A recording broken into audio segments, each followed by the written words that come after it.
Well,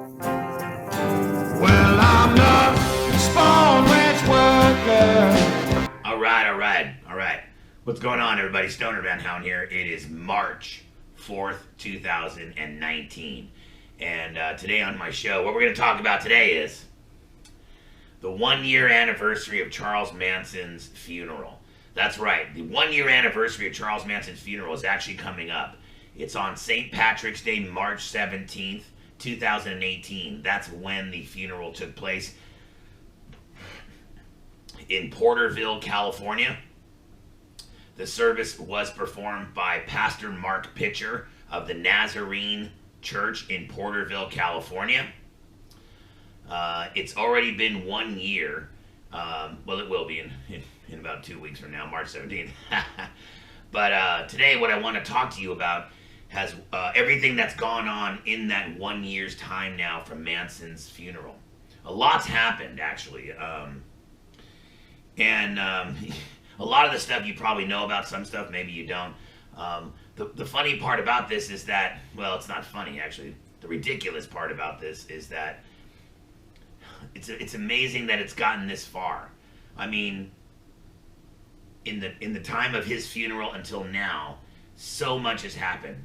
And let me tell you a couple things that have happened here. First, Manson was, first you had the funeral, which was in Porterville, like I said. You had people there that were attended. You had like George Stimson and Sandra Good and Derek Hayes and Afton Burton and Gray Wolf. And you had people like Billy Graham, Tony Spreel, Anthony Joseph Miller, the rapist. You had people like John Michael Jones who were there. And a lot of other people as well. There were more than that. I mean, there were more people than just that.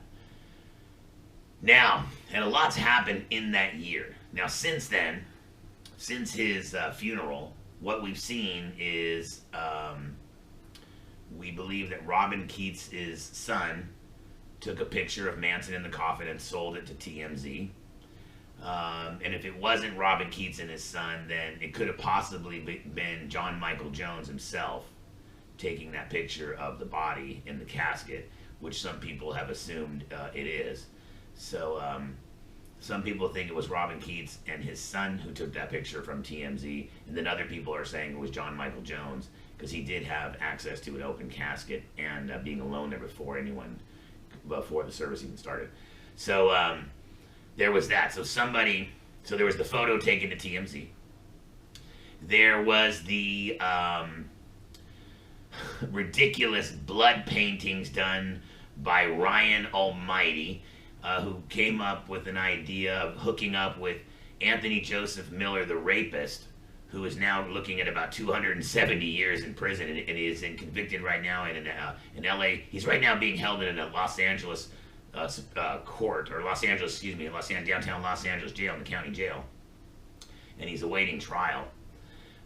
So Ryan Almighty decided to collaborate with the rapist Anthony Joseph Miller, and put together these blood paintings. Now, what Ryan Almighty did not know is that Anthony Miller, the rapist, is also a con artist and conned Ryan Almighty into these fake ashes and gave Ryan Almighty a bunch of fake ashes.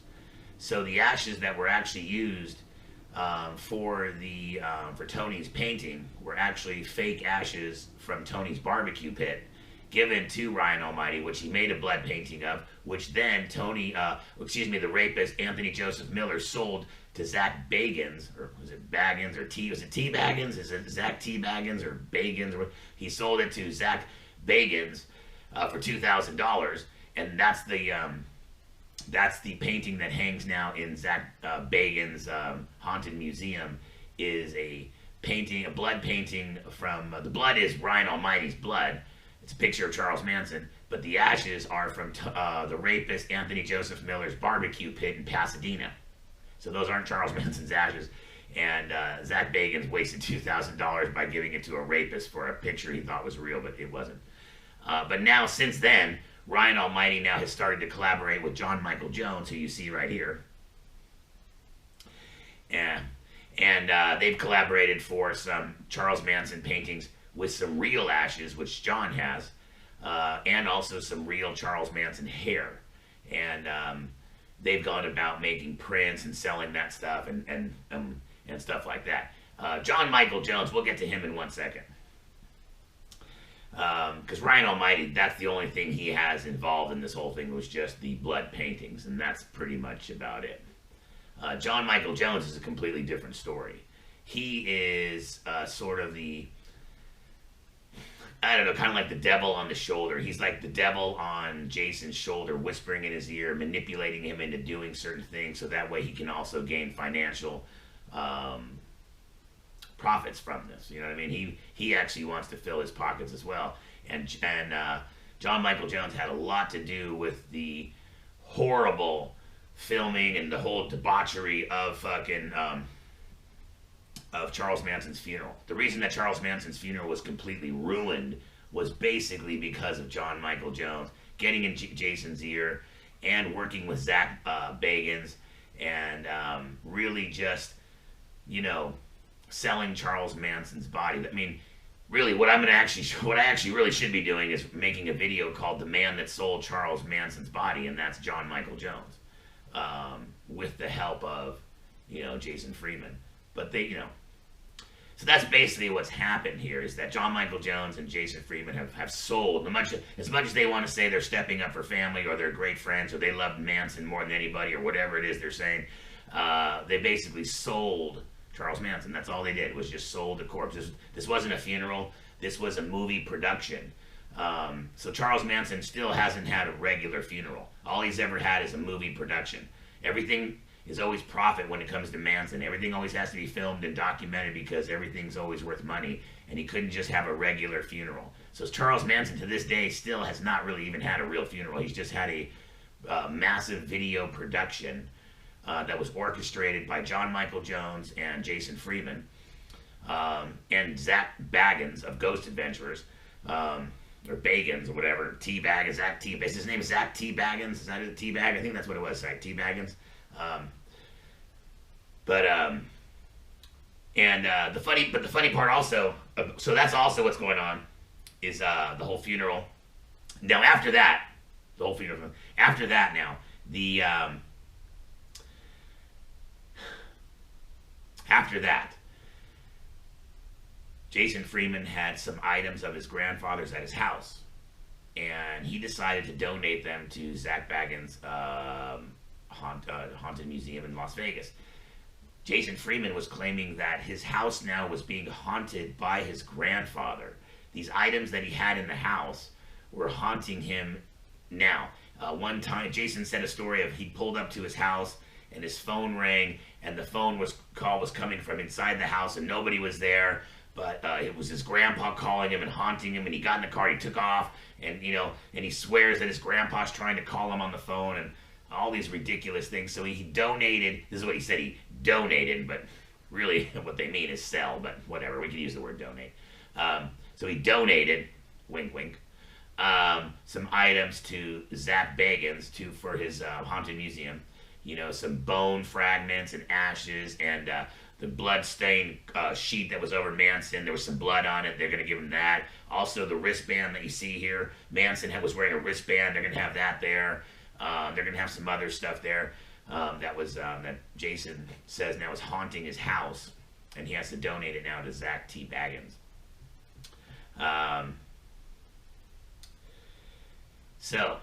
But he also said that no ashes were also going to come back to Florida. He gave an interview to a Bradenton news station there in Florida and said no ashes will be returning to Florida. And then he does an interview where he's standing there with the ashes in his fucking hand talking about, you know, the Manson, because he still hasn't won the estate yet. That's what I thought was funny, is that in one interview he says no ashes are coming back to Florida, and then another interview he's standing there with the urn in Florida with the ashes.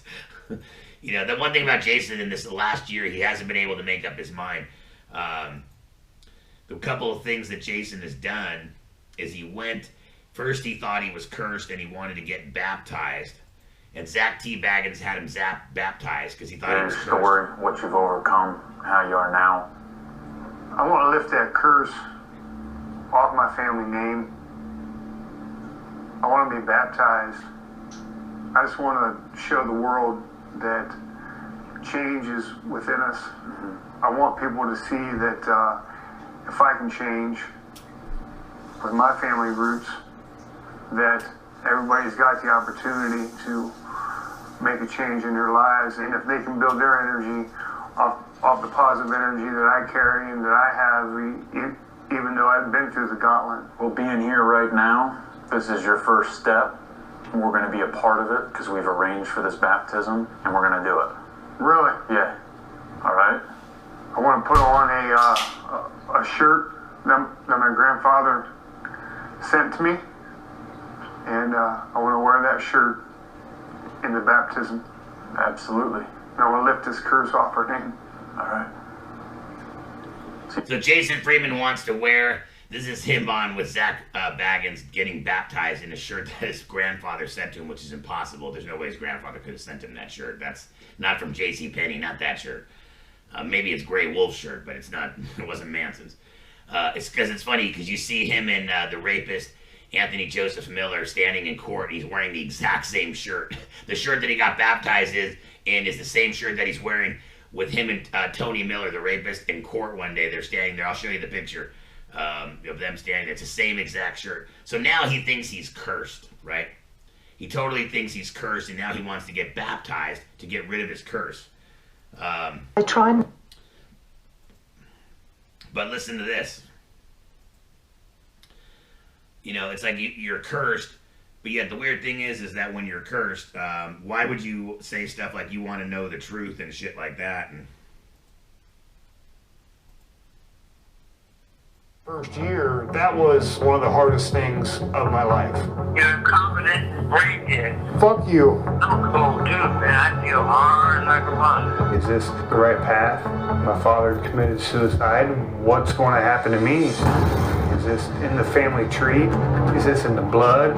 Everything goes in a circle. Whether we like it or not, it's going around again. I want to know the answers. I want to know what's real in my life because I'm sick of feeling lost. wait, he wants to know the answers because he's sick of feeling lost. What answers are you looking for, Jason? Jason, I have a question for you. What answers are you looking for? If you take a DNA test, which you haven't, you'll find out that you don't have Manson's blood in you, so then don't worry, you won't be cursed. Your children won't have it, which I'm sure your wife will be very happy about. And then don't worry, so there is nothing. It gets cut off. So Jason, the thing I don't understand about you, man, is in one video you say you want to lift the curse off, and then you rip the shirt off like Superman after you get baptized. But then you're wearing the exact same shirt going to court saying, I'm the grandson of Charles Manson. I'm here to claim the body and do what's right because family steps up for family. Remember when he said family steps up for family? And then now here you want to know the truth. So take a DNA test, and then we'll just show the world you don't have Charles Manson's blood in you. So don't worry, you're not cursed. We all know that you don't have one drop of Charles Manson's blood in you. You know you don't. Come on now and admit it. You're supposed to be a good Christian. Come on, Jason. Stop it with the games already. You're not cursed. Don't worry about it, man. And it's a good thing. You don't want to be cursed. That's why you got baptized. But don't worry about it. You don't have any Charles Manson's blood in you. Charles Manson Jr. is not your biological dad, so don't worry about it. So you are not actually a part of the Manson tree. You're not Michael Bruner, you know what I mean? So don't worry about it. There's no need to be cursed, but this is what he thinks. So on one side, Jason thinks he's cursed. On the other, now all of a sudden he realizes it's a cash cow. See, what Jason has done now is realize this, and this last year has proved it. He has done everything possible to show us that Charles Manson was nothing more than just a cash cow. He never met him. He only talked to him on the phone, and maybe he got a couple letters. Big deal. A lot of people did that. A lot of people got that. Unfortunately, the problem with Jason during this last year is he had a friend named John Michael Jones whispering in his ear, manipulating him into certain scenarios just to fill his pockets as well. And, with Jason not exactly being the brightest person on the planet and John knowing this, it was easy for John to obviously manipulate his way and direct, Jason to do certain things here, obviously, to his advantage. And it's clearly been seen here over the last year. So, if you guys have been wondering what's going on with Manson, what it is is Jason Freeman, who is not blood related to Charles Manson, got control of the body, let Zach Baggins and John Michael Jones totally ruin the entire fucking funeral, and sell a bunch of ashes and products and different that. And he says he donated this and that, whatever, sure, whatever. Pictures of TMZ, sure, whatever. Okay, sure, whatever. Sure, I'm sure they're doing this all for free because they love Manson, sure. Everything they're doing is for free and they donate it. Sure, okay.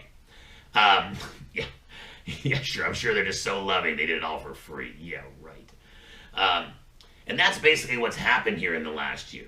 And it's just gotten worse. Now, the Manson's estate is still not done yet. June 21st of this year, June 21st, 2019, in downtown LA, will be the estate hearing. And that's going to go on probably for many years, and who God knows, that's going to take forever. But as far as Manson's body, it's been 1 year. March 17th of this month will be 1 year. On St. Patrick's Day, where Charles Manson was had a, well, it wasn't a funeral service, it was a film production. It'll be 1 year, the 1 year anniversary of Charles Manson's film production, called Please Bury Me and Throw My Ashes in Porterville, California, and have Pastor Mark Pitcher of the Church of the Nazarene, Pastor Mark Pitcher of the Nazarene Church of Porterville, California, do a service on me, please. That'll really do me a lot of justice, and it'll really have me with a nice big send-off. And have people like a rapist there, and Billy Graham there, and Tony Spreel there, the Three Stooges who shouldn't have been there at all. Have people there that didn't even know me and never talked to me and, never did anything for me. Have those kind of people there. That's the kind of people I want at my funeral. So in the entire year now since Manson's funeral, Jason Freeman, John Michael Jones, Zach Baggins have found new ways of completely screwing up and disrespecting Charles Manson. Just like, which is probably normal because Manson's been screwed over his whole life. He might as well get screwed over by his family and the ones he loved. Stoner Van Hound here. Thank you for this. Thanks for watching. I hope you enjoyed this video.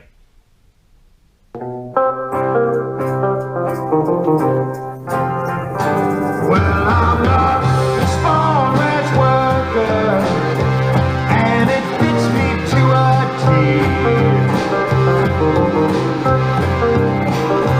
I'm a small ranch worker, and it fits me to a T. If you want something